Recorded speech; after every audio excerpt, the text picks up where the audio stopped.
I'm glad somebody liked it. But as you can see, there's a tendency of these golf balls kind of laying on the line, though, even though maybe I aimed purposely on there. But you can see that there is some spots on every green where all the balls go to. So I think I saw that after the round there was somebody out playing and he was carrying his own bag, and I think that is a huge advantage of reading a green. Because when we walk up to the green, we're actually, unless we walk in this way, we're not having a very good round. But hopefully you will look up and enjoy the nice view here and actually look at the green itself. Because I think it's, even though you have a putt from here to there, it makes a difference what goes over there and over there and over there. Because I think a lot of people are blindsided when they putt, but also driving the cart up, putting over there and chatting with your friends.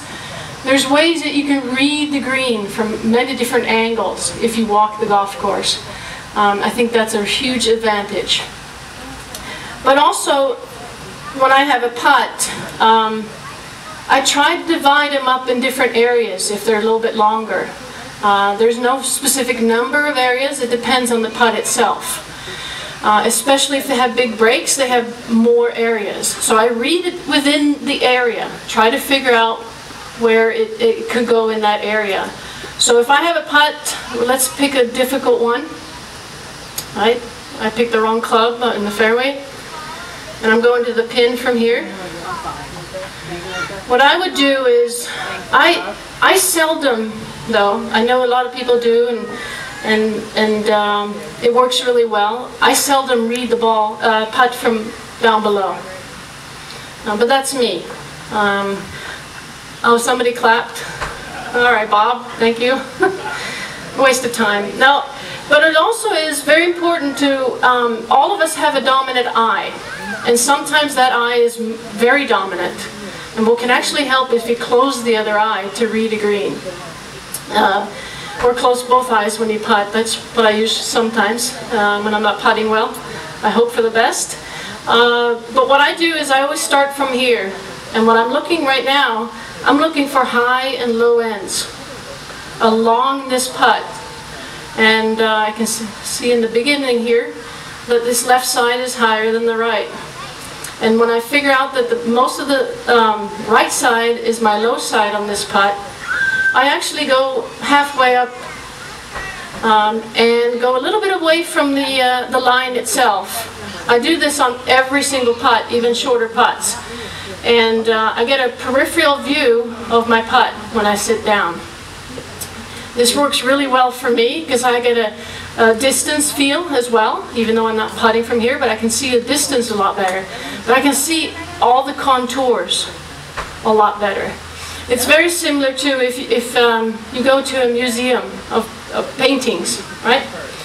They usually, on special paintings, they mark a little spot where you should stand to see the painting the best, right? So you get a better overall view. And then if you want to look at details, you can walk up close. But I know that a lot of players use this new aim point, right? They feel with their feet.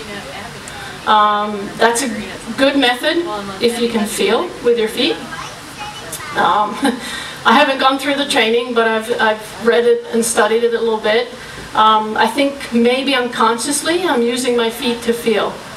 But I think it is one way to learn how to read a green, and if you just struggle with reading the greens, try it out.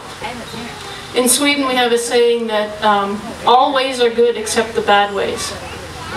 Right? So, if it works, it works. So try it out. So if I'm standing here, I'm trying to visualize this putt. I do a lot of visualization. So I'm actually also trying to figure out where's the middle of my hole, right? Normally it's at 6 o'clock, isn't it? That's the middle of the hole. But in this putt itself, I sat here and watched about 4 groups on this green, so I got a little help from this putt. But I'm visualizing this as maybe 7 o'clock is my middle of the hole. And if I see that, I visualize the ball coming backwards. Very similar to if you play pool. right? You got to hit that ball, but you have another ball in front of you. You can't go straight on, right? You got to visualize where you hit the wall, and it goes back. And what kind of spin on it? But we try not to spin putts. At least I don't, on purpose, because then it might spin more or break more on the greens. Maybe Scott's could putt this one instead of me. This is why I'm a teacher. I get nervous over my putts. But what I'm seeing here is a breaking point approximately up in here. But you guys know these greens a lot better than I do. But with a speed that's a little bit slower than normal, even though they just mow these greens, I'm seeing a breaking point in here. But when I'm standing over here, I kind of feel it kind of wants to go a little bit left. And I saw one guy putt from here, it actually breaks left here. So I do pay attention to my fellow players when I play. Hopefully I'm closest to the pin so I can watch their putts. But let's see. Again, it's a visualization, a little bit of information and facts put together in one. All right, quiet please. Playroom. Yeah, go ahead and go.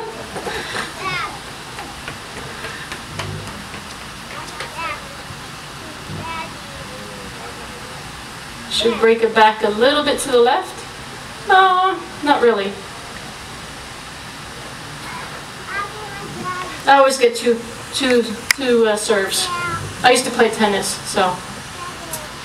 But I actually did what you're not supposed to do there. I went up and I changed my mind. I doubted what I saw, the facts that I read.